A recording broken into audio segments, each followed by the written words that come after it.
ओम शांति। यह बाबा की सेवा के लिए नया चैनल चालू किया है। इस चैनल को सब्सक्राइब करें। ओम शांति। ओम शांति। Good morning. 15 मार्च 2022। मीठे मीठे बाबा के मीठे मीठे प्यारे प्यारे महावाक्य हम मीठे मीठे प्यारे प्यारे बच्चों के लिए बाबा कहते, मीठे बच्चे जी बाबा, तुम्हें ऐसा बाप मिला है जो बाप, टीचर, सतगुरु तीनों ही एक हैं। इसलिए अब भटकना छोड़ सच्ची सच्ची कमाई में लग जाओ। मीठे बच्चे, तुम्हें ऐसा बाप मिला है जो बाप, टीचर, सतगुरु तीनों ही एक हैं। इसलिए अब भटकना छोड़ सच्ची सच्ची कमाई में लग जाओ। आज बाबा ने प्रश्न पूछा, नई दुनिया में राज्य करने लायक कौन बनते हैं? नई दुनिया में राज्य करने लायक कौन बनते हैं? बाबा ने उत्तर में कहा, जो अभी सर्वशक्तिमान बाप से सर्व शक्तियां प्राप्त करते हैं। तुम बच्चे रूहानी वॉरियर्स हो। बाप की मत पर अपनी राजधानी स्थापन कर रहे हो। बाप तुम्हें श्रीमत देते हैं कि योग बल से तुम विजय प्राप्त करो। फिर आज बाबा ने दूसरा प्रश्न पूछा, किन बच्चों के हर कदम में कमाई जमा होती है? किन बच्चों के हर कदम में कमाई जमा होती है? उत्तर में कहा, जो हर कर्म श्रीमत पर करते हैं उनके हर कदम में कमाई ही कमाई है। याद में रहना भी कमाई, सर्विस करना भी कमाई, यज्ञ सेवा करना भी कमाई। गीत चला, ओम नमो शिवाय। ओम शांति। अभी तुम बच्चों को यह मालूम हुआ कि एक होता है लौकिक बाप, दूसरा होता है पारलौकिक बाप। जब कोई भी दुख होता है तो पारलौकिक माता पिता को याद किया जाता है। कोई सिर्फ परमात्मा को याद करते हैं, कोई कहते हैं तुम माता पिता। चाहे कोई माता को याद करे या ना करे, लेकिन जब गॉड फादर कहते हैं तो माता जरूर है ही।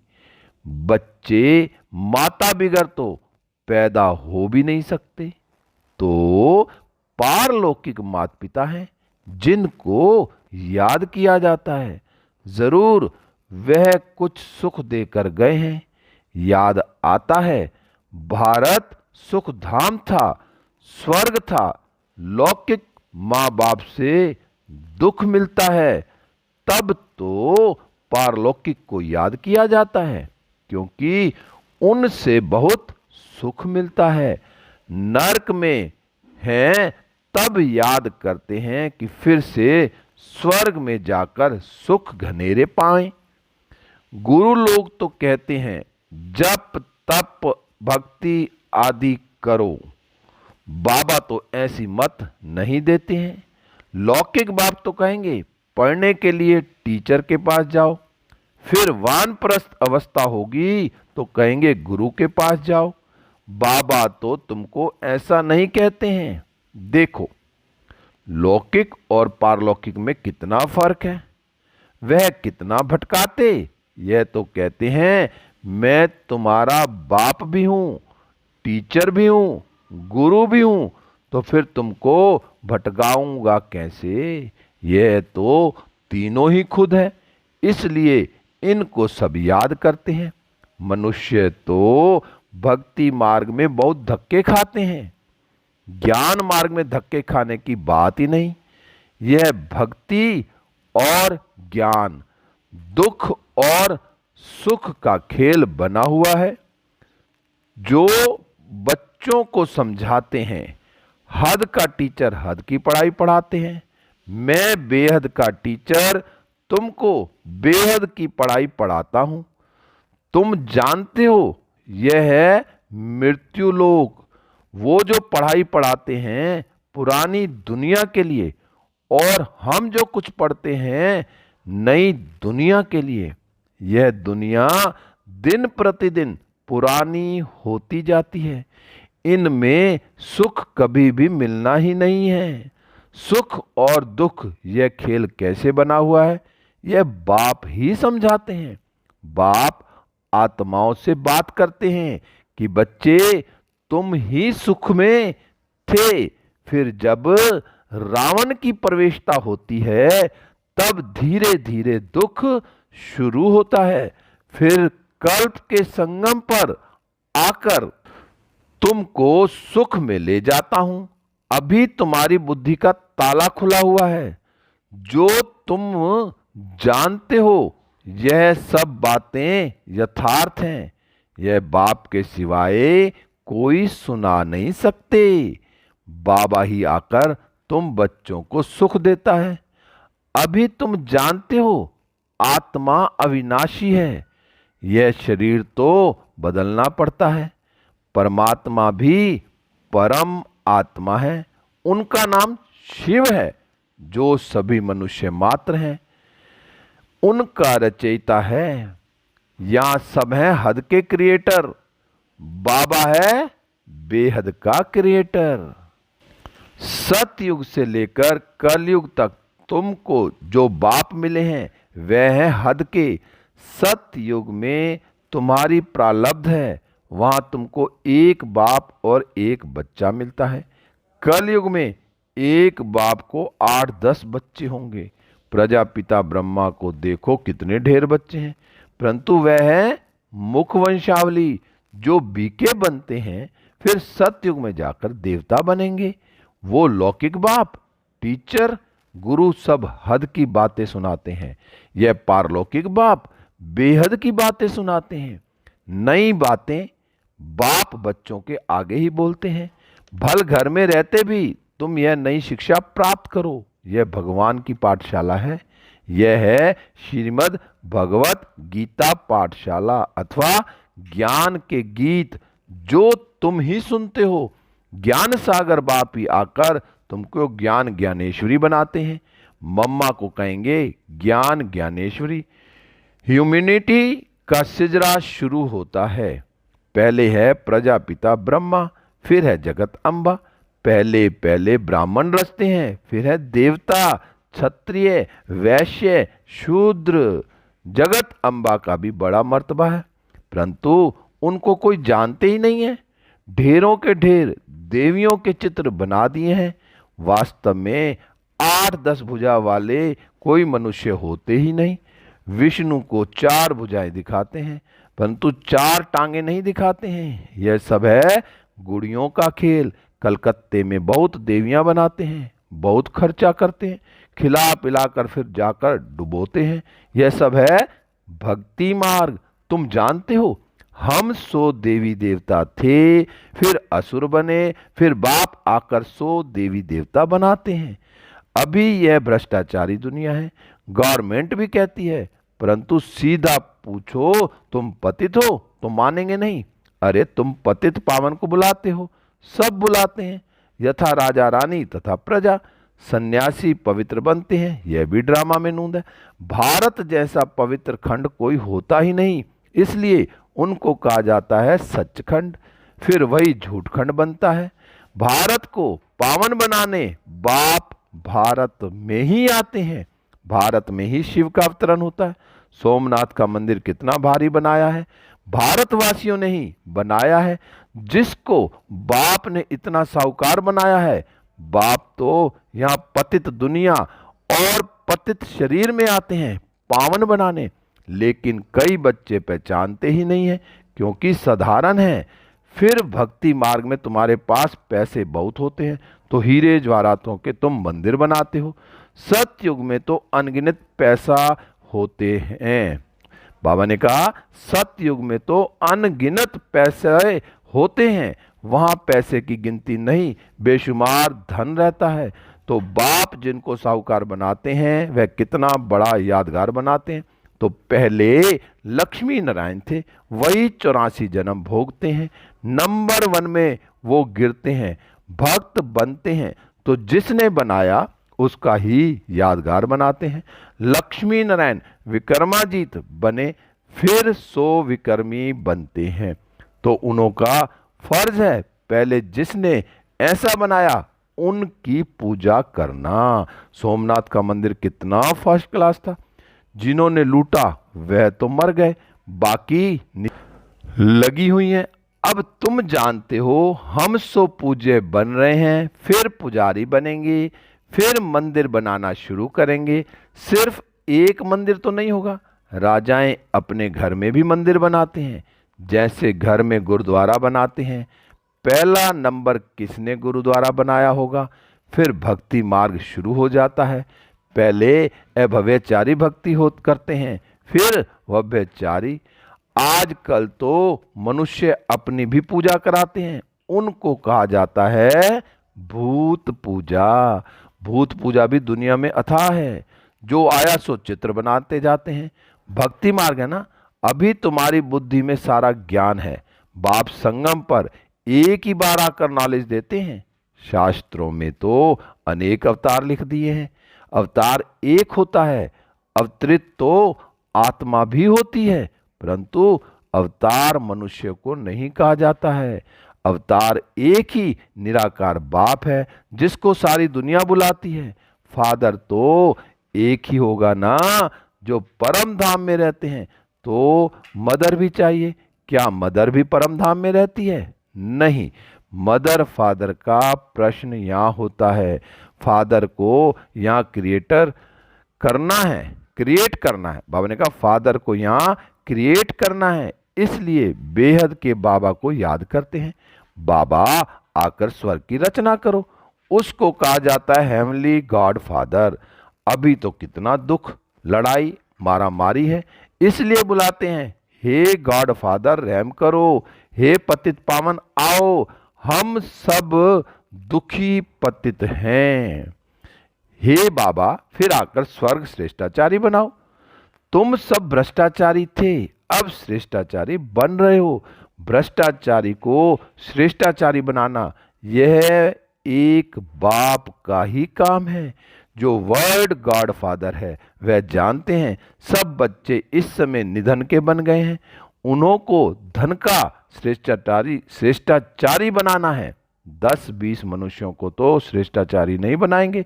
भारत श्रेष्ठाचारी था तो डीटी गवर्नमेंट थी, अब रावण राज्य है तो 5 विकारों की प्रवेशता है। भगवानुवाद, एक निराकार को ही भगवान कहा जाता है। एक गीता को खंडन करने से सब शास्त्र खंडन हो जाते हैं। बाप कहते हैं मैंने तुमको जब राजयोग सिखलाया था तो भारत स्वर्ग बन गया था। गीता मैंने सुनाई थी। कृष्ण को सारी दुनिया का भगवान कह ना सकें। हम आत्माओं का बाप तो निराकार भगवान है। बाकी यह कैसे कहा गीता का भगवान श्री कृष्ण है? कहते हैं व्यास ने लिखा है, परंतु बाप कहते हैं नए विश्व का रचयिता, ज्ञान का सागर, पतित पावन मैं हूं, मुझे ही सभी आत्माएं पुकारती हैं। हे पतित पावन परमात्मा आओ, आकर मुझे पावन बनाओ। निराकार बाप ही ब्रह्मा द्वारा पावन दुनिया की स्थापना, पतित दुनिया का विनाश कराते हैं। फिर जो पवित्र बनते वही राज्य भाग्य करते हैं। तुम हो शिव शक्ति सेना, जगत अम्बा निमित्त बनी हुई है, वह भी शिव बाबा से योग लगाए शक्ति ले रही है रावण पर विजय पाने। भारत में ही रावण राज्य है, भारत में ही रावण को जलाते हैं। भारत श्रेष्ठाचारी था, यहाँ कल युग में भारत भ्रष्टाचारी है। यही खेल है, भ्रष्टाचारी से श्रेष्ठाचारी और श्रेष्ठाचारी से भ्रष्टाचारी। यह चक्र कैसे फिरता है, यह बड़ी समझने की बातें।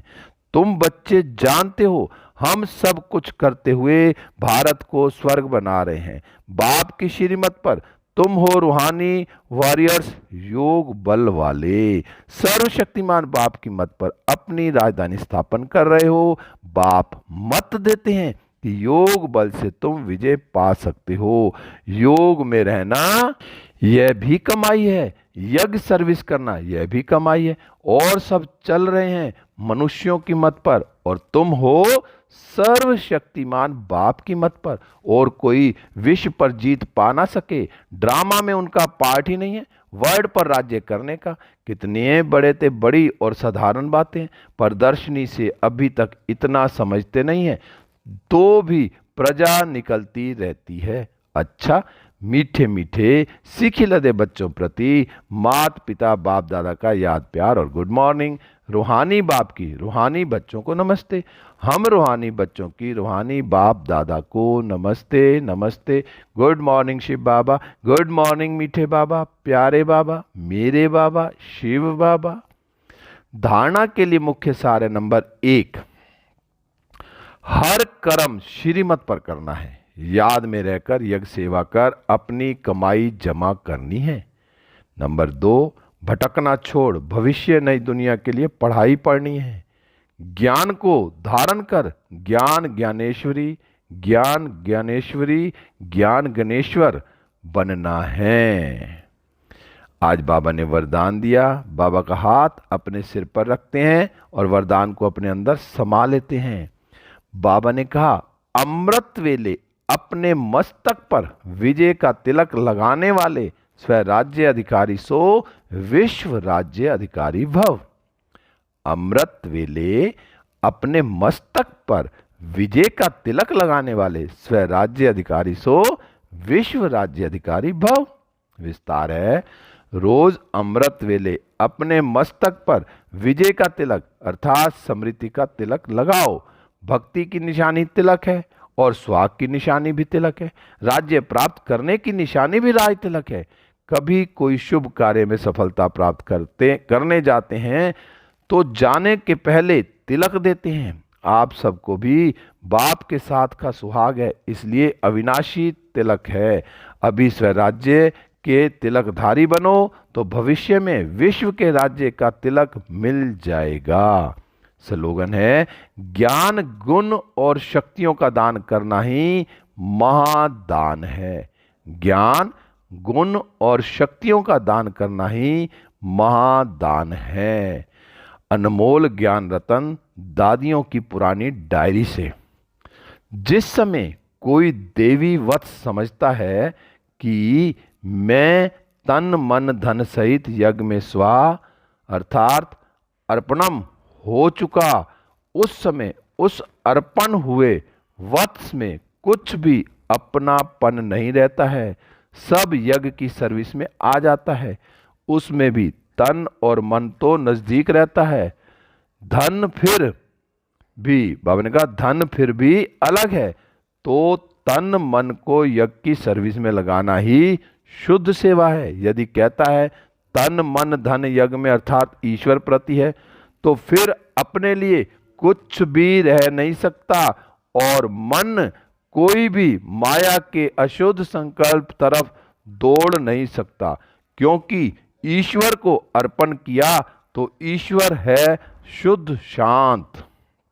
तो वह मन रूपी घोड़े को कोई भी अशुद्ध तरफ ना दौड़ाकर अपने वश में करता है। यदि माया के हाथ में देता है तो माया वैरायटी होने कारण भिन्न भिन्न प्रकार से अंगूरी लगाती है। फिर अनेक प्रकार के विकल्प आकर मन पर चढ़ाई करते हैं। तो उसको समझना चाहिए कि क्या अभी भी मेरे में कुछ अपनापन रहा हुआ है, क्योंकि यदि यज्ञ प्रति स्वा हुआ तो फिर पवित्र हो गया। फिर यज्ञ की सर्विस बिगर कोई भी तरफ तन मन वर्क कर नहीं सकता। इसलिए इस अति गुहा और महीन राज को समझकर अपने पर बहुत ही अटेंशन रख खबरदारी से चलना है। अच्छा, ओम शांति। मीठे बच्चे, तुम्हें ऐसा बाप मिला है जो बाप टीचर सतगुरु तीनों ही एक हैं। इसलिए भटकना छोड़ सच्ची सच्ची कमाई में लग जाओ। ओम शांति। शुक्रिया बाबा, शुक्रिया बाबा।